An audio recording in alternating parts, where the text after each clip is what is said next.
being overrun. Sweet potato vines everywhere. I think we need to get these in the garden.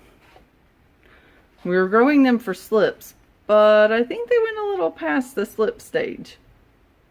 In all honesty, we did get some slips planted, but these vines are just going crazy. This particular one right here yesterday was all the way to the ceiling. And apparently after I gave it some water, it said, okay, I'm going to go down and search for another area to climb. And the reason we do have so many brown leaves is these things are just sucking the water out like crazy. And I have had some difficulty keeping up with them. But they should do pretty well if we stick the whole potato in the ground. I think we would definitely have enough sweet potato leaves and vines to have some fresh eating for a while. It's kind of crazy.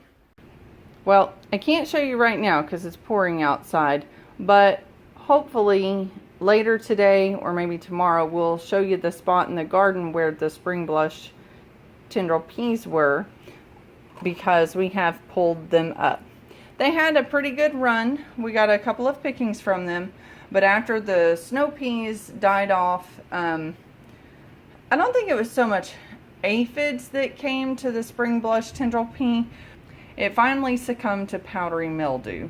So we will have to spray next year with baking soda and water, or a very dilute vinegar and water, just to help keep that powdery mildew at bay so we can have a harvest longer for our peas.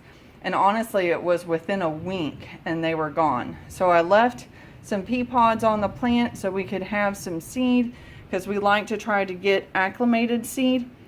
We do love seeds from Baker Creek Heirloom Seeds. I mean, obviously they work well for us. However, the more acclimated we can get plants to our area, the better that particular variety will be for our area.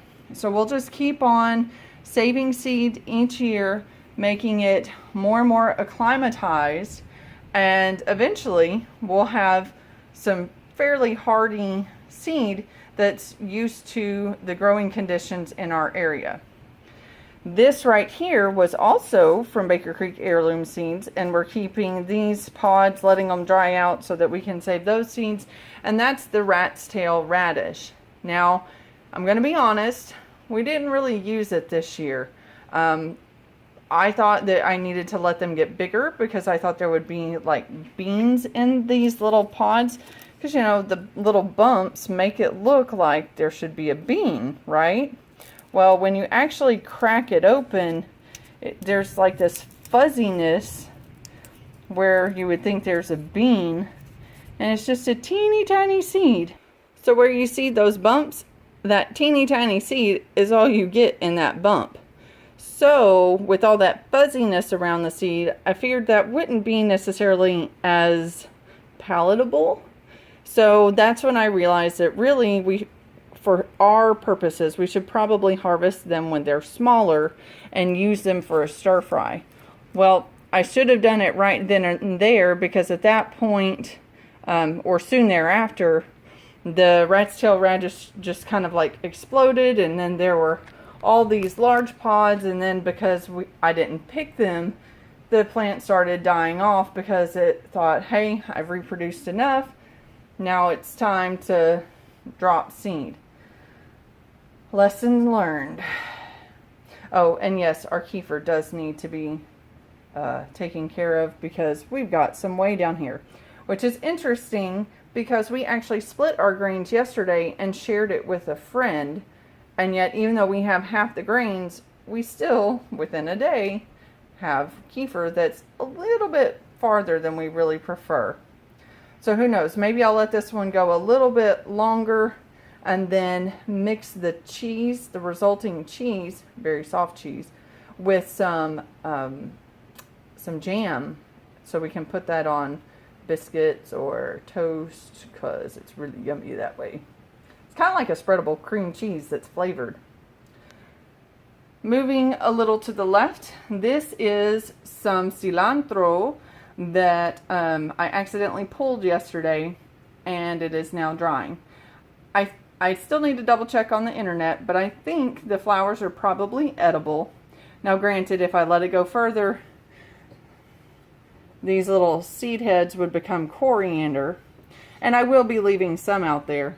But I want to try to get some of the leaves and dry them. I would like to get some dried cilantro for culinary use. And I'd prefer to use what we grew here, if at all possible. What do you think about your new haircut? Think it's going to be cooler for summer? Shoe. Shoe? Was that a short?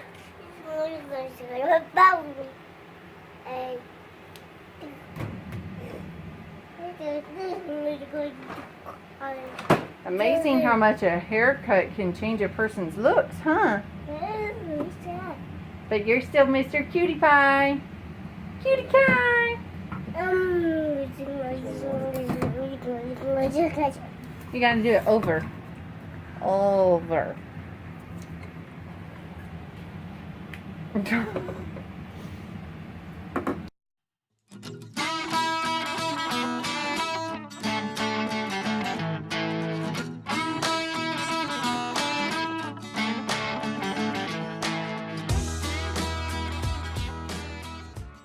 Hey Cloud Hoppers, thanks for watching the video. Push the thumbs up to like the video. Also hit that subscribe button, also the bell, so that you can get notifications when our videos come out.